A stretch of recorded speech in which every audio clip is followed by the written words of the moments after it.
Good morning. This is Dylan Jovine with Behind the Markets. Happy Monday. Today is Monday, July 21st, and it is National Junk Food Day, which, is a thing, apparently. And look, when you look like me, you don't set aside one day a year for junk food. I've done a little bit more than that, which is something that I am trying to work on. It's interesting, if you get older, I used to want to eat sweets all day long, nonstop. And as I get older, I'm more interested in vegetables and all these other things your parents always told us to eat that I just ignored for a long time. You get to a certain age and you realize, heck, you're not playing with house money and everything ends up hurting. You get hangovers when you eat too much sugar, or at least I do. You feel a little off for a day or two. So now I really try to treat the engine like an engine, and I try to put good fuel in there. Anyway, today I wanted to talk about the news last week that Nvidia was now finally able to start selling AI chips to China.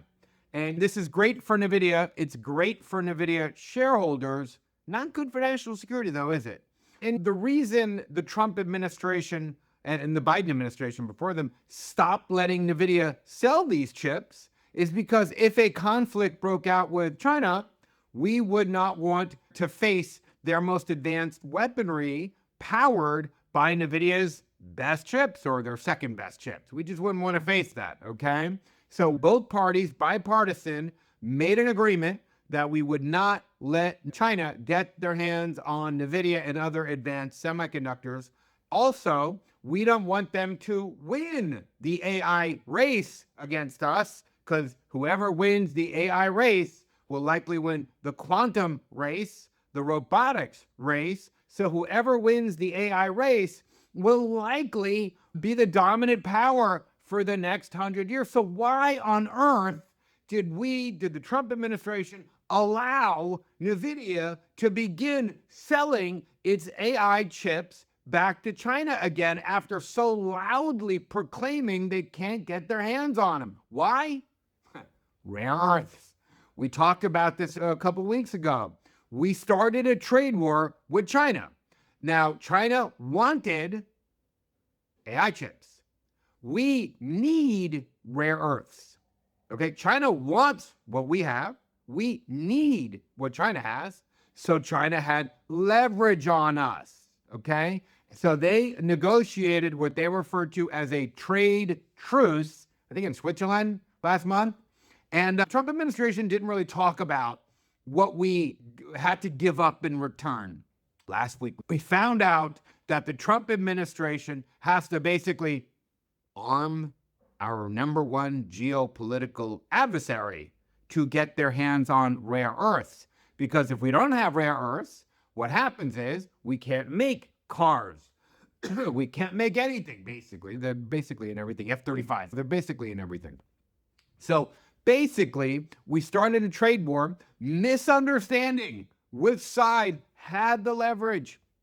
Now, you've not seen anybody from the Trump administration talk about this. It's been reported in the financial press, and certainly Nvidia CEO Jensen Huang has talked about it. He's very happy doing a victory lap and all this other stuff. But nobody from the Trump administration wants to touch this because they realize how stupid they look, how bad we look, how awful it is.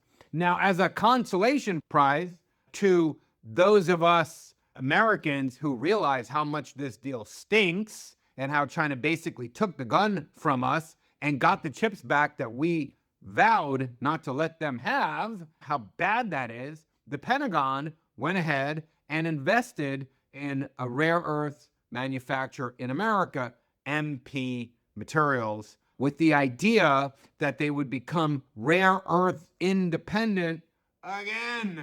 Finally, because again, we're just a couple of folks in Boca Raton, Florida here, and we've been talking about how dependent, how critical it was for us to get off of China for rare earths, how critical it is for national security for us to get off China. We've been talking about this for years. So Trump was in office from 2016 to 2020. Biden was in office 2020 to 2024. And guess what? These guys didn't do anything. And now, because we need what China has, these rare earths, or we idle factories, we can't make cars, we can't do anything. Because we need this, China just got what they wanted, which are these advanced semiconductors. Isn't that great?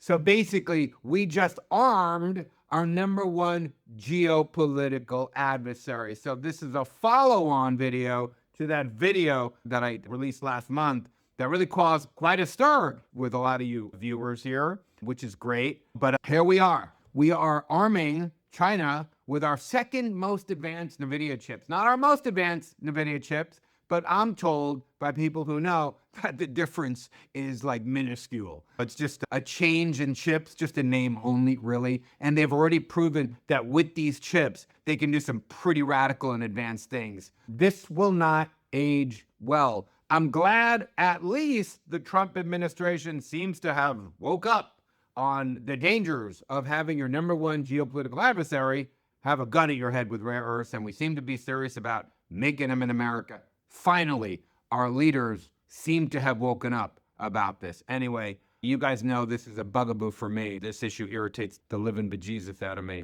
Anyway, but that's what I wanted to talk about so we could put a pin in this story and hopefully not talk about it for a while until there's some serious movement. That's all I have. Have a wonderful Monday. I hope you enjoy Junk Food Day.